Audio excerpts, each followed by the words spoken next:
Seigneur a envie de nous parler d'amour. Il a mis ça sur mon cœur il y a quelque temps. Et on pense connaître ce que c'est l'amour, savoir ce que c'est d'être aimé par Dieu, parce que on se sent aimé au moment de notre conversion. Lorsqu'on rencontre Christ, on se sent évidemment pécheur, on est convaincu d'être quelqu'un de mauvais, et malgré tout, on est submergé par ce sentiment d'amour qui est divin. Voilà. Et on va lire ensemble du coup au 1 Corinthiens chapitre 13, et on va lire tout le chapitre 13. Si je parlais les langues des hommes et des anges, si je n'ai pas l'amour, je suis du bronze qui résonne ou une cymbale qui retentit. Et quand j'aurai le don de prophétie, la science de tous les mystères et toute la connaissance, quand j'aurai même toute la foi jusqu'à transporter les montagnes, si je n'ai pas l'amour, je ne suis rien. Et quand je distribuerai tous mes biens pour la nourriture des pauvres, quand je livrerai même mon corps pour être brûlé, si je n'ai pas l'amour, cela ne me sert de rien. L'amour est patient, l'amour est serviable.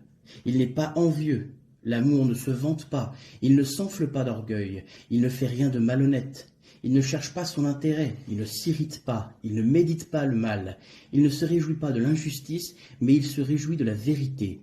Il pardonne tout, il croit tout, il espère tout, il supporte tout. L'amour ne succombe jamais. Que ce soit les prophéties, elles seront abolies. Les langues, elles cesseront. La connaissance, elle sera abolie. Car c'est partiellement que nous connaissons, c'est partiellement que nous prophétisons. Mais quand ce qui est parfait sera venu, ce qui est partiel sera aboli. Lorsque j'étais enfant, je parlais comme un enfant, je pensais comme un enfant, je raisonnais comme un enfant. Lorsque je suis devenu homme, j'ai aboli ce qui était de l'enfant. Aujourd'hui, nous voyons au moyen d'un miroir, d'une manière confuse, mais alors nous verrons face à face. Aujourd'hui, je connais partiellement, mais alors je connaîtrai comme j'ai été connu. Maintenant donc, ces trois choses demeurent, la foi, l'espérance, l'amour. Mais la plus grande, c'est l'amour. L'amour divin nous est décrit ici. Ce n'est pas l'amour par affinité, ce n'est pas l'amour par concordance de goût, par liens familiaux ou amical. C'est un amour divin. C'est l'amour qui a été l'étincelle qui a commencé l'œuvre de Christ, l'œuvre de Dieu pour l'humanité. L'amour, c'est ce qui motive Dieu. Dieu est amour. Et pourquoi est-ce qu'il nous a créés? Pour nous aimer. Il est amour, il a voulu, pas partager son amour, mais le donner. Donner entièrement son amour, pas le partager, le donner. Et par cet amour, il nous a créés. Il nous a tellement aimés qu'il nous a fait inférieurs de peu à lui. Il nous a fait à son image. Imaginez cet honneur. L'amour, c'est ce qui motive Dieu. C'est comme ça que Dieu fonctionne, par amour.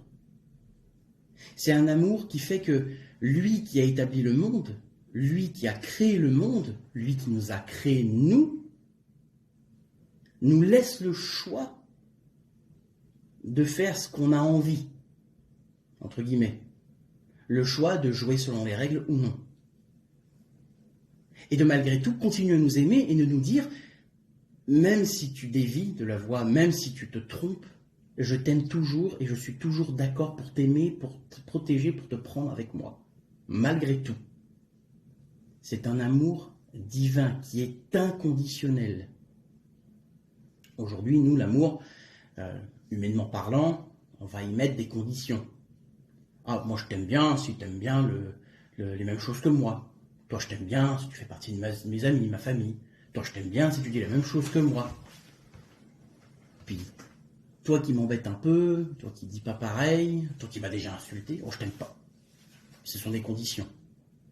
Aujourd'hui l'humanité dit clairement à Dieu, Dieu nous ne t'aimons pas, nous ne voulons pas de toi. Quelle est la réponse de Dieu? Si la réponse de Dieu n'avait pas été amour, nous serions détruits. Mais au contraire, il nous aime toujours et il nous dit, très bien, tu ne veux pas de moi, mais un jour, si jamais tu acceptes, je suis toujours là. C'est ce qui motive Dieu dans toute chose envers l'humanité.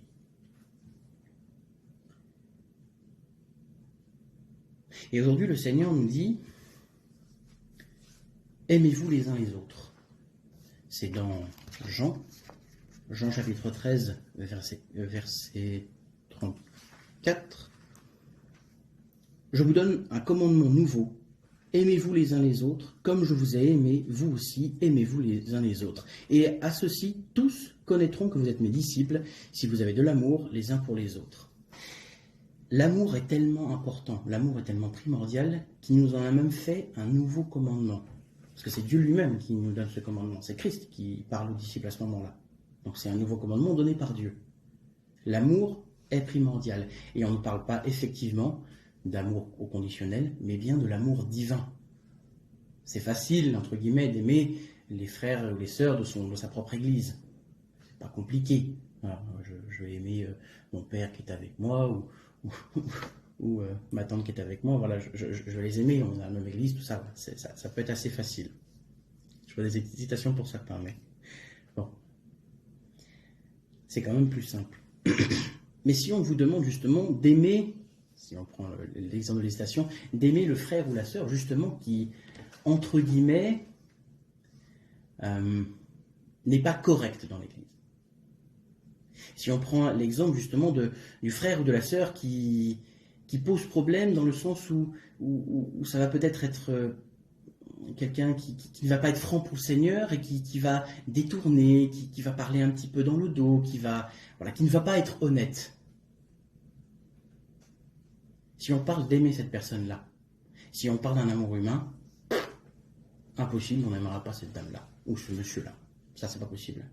Par contre, si on est animé de l'amour divin, on va aimer cette personne. Pourquoi ? Parce que, simplement on l'a dit, l'amour pardonne tout, croit tout, il espère tout, il supporte tout. Donc cet amour est également pour ce frère ou cette sœur qui est malhonnête dans l'Église. Puisque le Seigneur l'aime, je pense qu'on est mal avisé de dire que cette personne-là n'aurait pas le droit à l'amour du Christ. Ça serait mal avisé. Pour nous. Et puis pour elle, puisque nous nous rendons pécheurs dans ce cas envers elle. Puisque si nous empêchons, si nous disions, ce frère-là n'a pas le droit à l'amour du Christ parce qu'il est comme ci, il est comme ci, il est comme ça,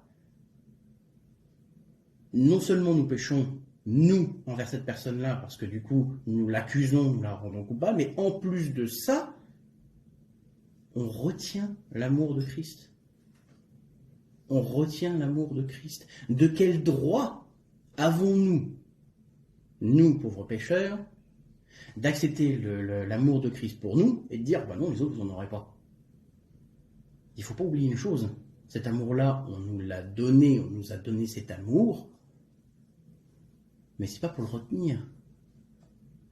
On doit le rendre, cet amour. D'abord à Christ, bien entendu. On n'oublie pas. Rendre à Dieu, systématiquement. C'est ça qu'il faut faire. Et alors du coup, oui, mais c'est facile ce que tu dis là, mais en même temps, je ne peux pas aller contre mes sentiments. Cette personne-là, je ne l'aime pas. Je dis oui, justement, c'est pour ça que je ne vous parle pas de sentiments.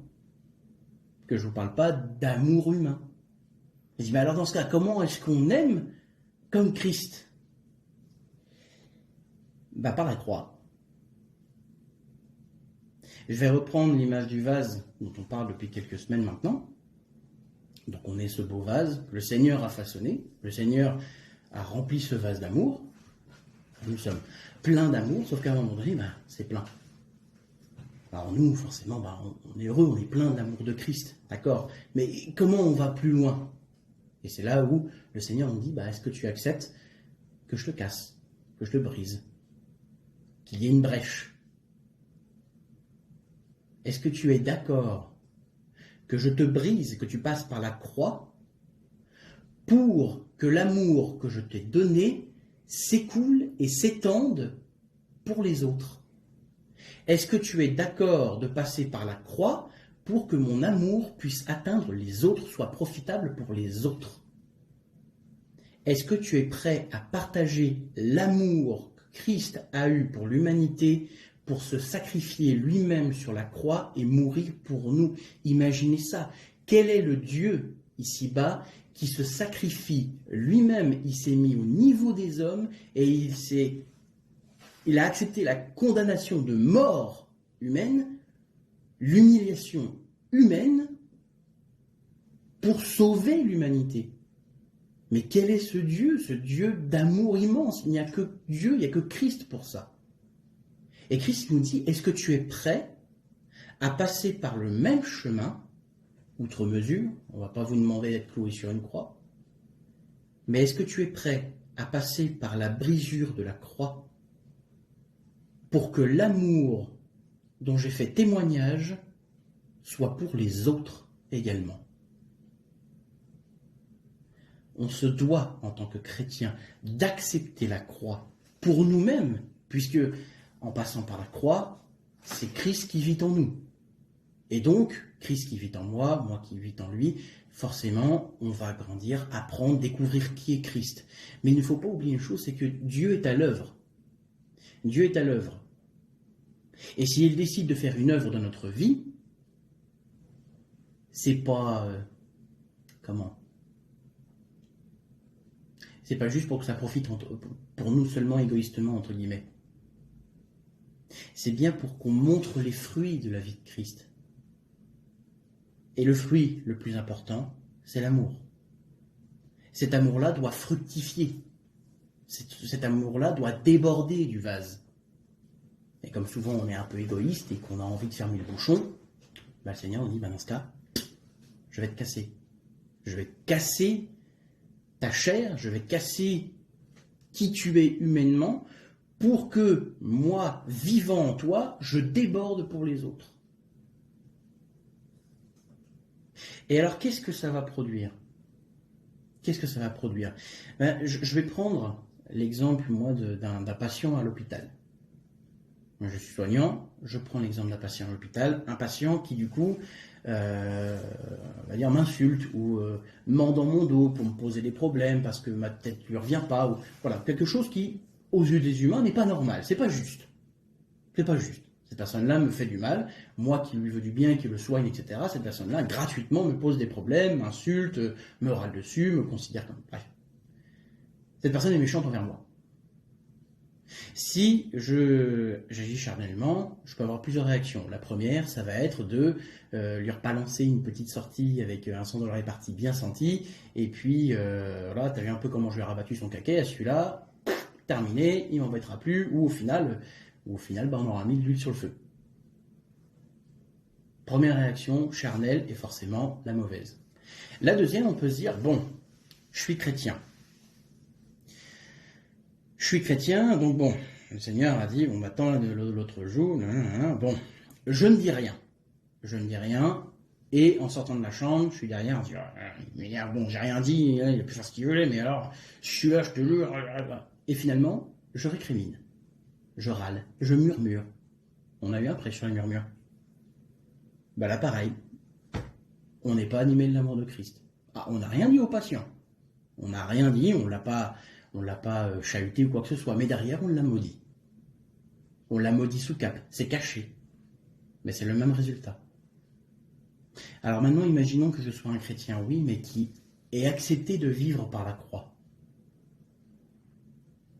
Je dis, oui, cette personne-là, elle m'a fait du mal. C'est pas juste. Mais suis-je juste, moi, de retenir l'amour de Christ pour lui et de ne pas lui pardonner? Pardonnez-nous nos offenses comme nous pardonnons à ceux qui nous ont offensés. Qu'est-ce que ça fait ça? Ça montre que vous vivez la croix. Parce que vous serez amour et par Christ, vous pourrez lui pardonner ses péchés et ainsi vous serez un témoignage d'amour pour ce patient. Peut-être lui qui ne se rendra pas compte forcément que vous avez de l'amour pour lui. Peut-être que lui se dira juste, celui-là il est faible et puis il se laisse bouffer, je vais pouvoir faire ce qu'il veut. C'est pas grave. Vous n'aurez pas maudit, vous n'aurez pas péché, vous, contre la personne, et en plus de ça, vous n'aurez pas été un témoignage de violence envers ce patient-là. Mais derrière, plutôt que de maudire dans le feutré, maudire sous cape, vous ferez cette prière. Seigneur Dieu, Seigneur 3 fois saint, pardonne tout péché que cet homme ou cette femme fait envers moi. Oublie les péchés envers cet homme, que cet homme a fait envers moi. Ça, c'est l'amour du Christ. Personne ne le saura, à part Christ. N'attendez pas à avoir de la gloire ou quoi que ce soit. Personne ne saura que c'est ça qui se passe dans votre tête. Parce que la gloire, de toute façon, n'est pas pour vous, elle est pour Dieu. Parce que c'est Dieu qu'on doit louer, c'est Dieu qu'on doit glorifier. Mais vous vivrez l'amour de Christ. C'est comme ça que ça fonctionne. C'est ça qu'il faut. Concrètement, la vie de la croix nous fait déborder d'amour. L'amour est accompagné de la croix est accompagnée d'amour. Forcément, systématiquement, puisque la croix est un acte d'amour par Christ. Pour nous. À nous de le lui rendre. À nous d'accepter en tant que chrétiens, à nous d'accepter en tant que fils de Dieu, la croix, pour que Dieu puisse également agir, non seulement dans nos vies premièrement, mais ensuite dans la vie des autres. Ne retenons pas le péché des autres contre nous. Je peux reprendre l'exemple de ce serviteur qui va voir son maître, qui a une dette envers son maître, et son maître lui dit « Je t'efface ta dette. Tu es libre de cette dette. » Voilà. C'est un acte d'amour de la part du maître envers son serviteur. Puis ce serviteur, après, il va voir un autre serviteur et lui dit « Toi, tu me dois de l'argent, rembourse-moi tout de suite. » À des yeux humains, ce serviteur a raison.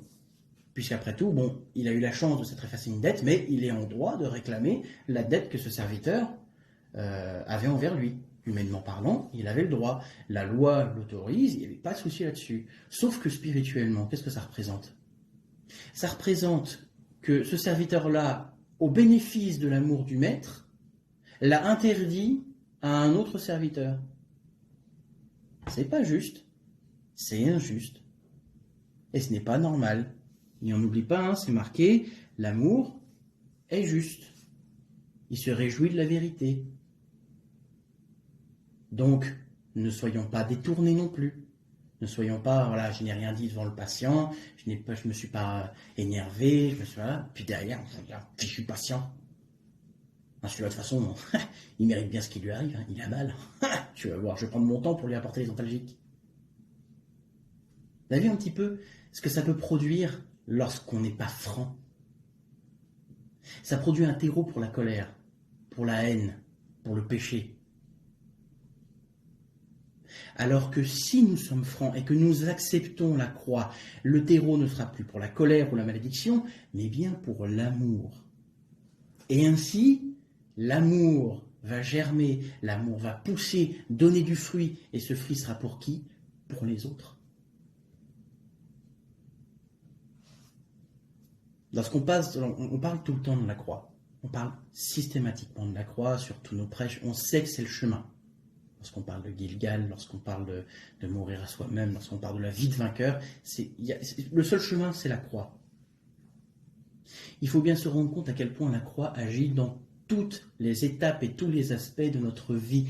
Tous sans exception. Ça a un impact sur absolument tout. Ça a un impact sur ce que ça va produire dans vos vies. Ça va avoir un impact sur la manière dont vous allez parler, la manière dont vous allez penser, et même là où vous allez regarder. Il y a certains péchés qui sont tellement sournois qu'on ne les voit pas, on ne les ressent pas, on ne les comprend pas, on ne les voit pas tout de suite. C'est sournois, c'est normal, c'est Satan. Mais la vie de la croix, c'est accepter d'être brisé pour que le mur de la chair laisse passer la lumière de Christ et mette en lumière ce qui ne va pas. Et lorsqu'on voit ça, lorsqu'on voit ce qui ne va pas, on a envie de détourner le regard. On va dire, c'est pas beau à voir. Le Seigneur dit, regarde et regarde-moi corriger ça. Voilà. Arrête de penser ça c'est pas normal. Voilà, par exemple, si je reprends ce patient, je peux me dire, ce patient, il est colérique, il est menteur, etc. Je dis maintenant, regarde réellement comment c'est spirituellement. Ne regarde pas juste cet homme-là qui est pécheur ou quoi que ce soit. Maintenant, regarde comment c'est spirituellement. Toi, tu as été un terreau de colère pour lui. Et lui est influencé par des démons qui, eux, s'amusent dans ton terreau. Ils plantent ce qu'ils veulent, la colère, de la haine, de la revanche, de la vengeance, de la malédiction.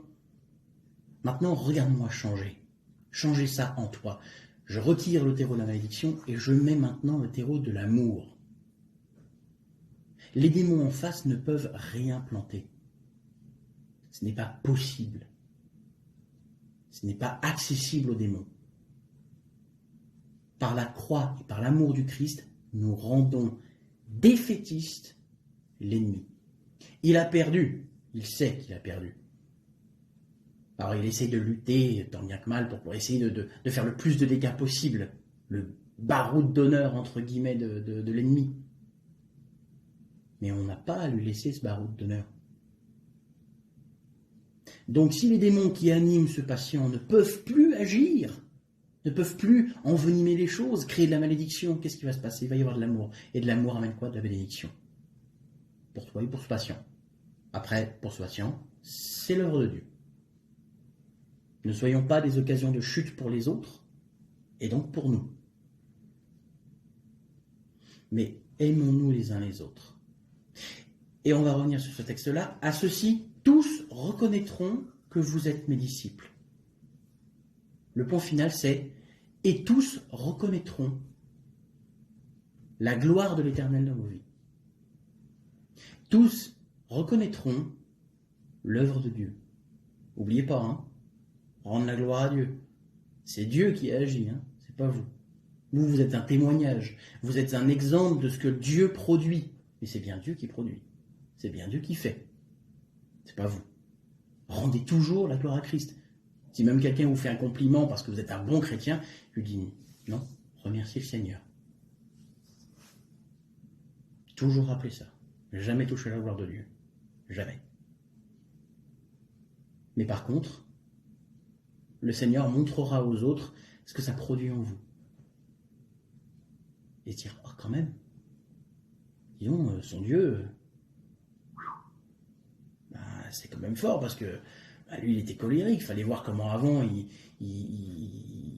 était contre les patients, il était toujours dans la revanche, on le trouvait pessimiste, on le trouvait colérique, il râlait tout le temps, c'était même pas supportable de bosser avec lui. Ce que je vous dis, c'est ce que j'ai entendu sur moi, hein, à l'hôpital. Hein.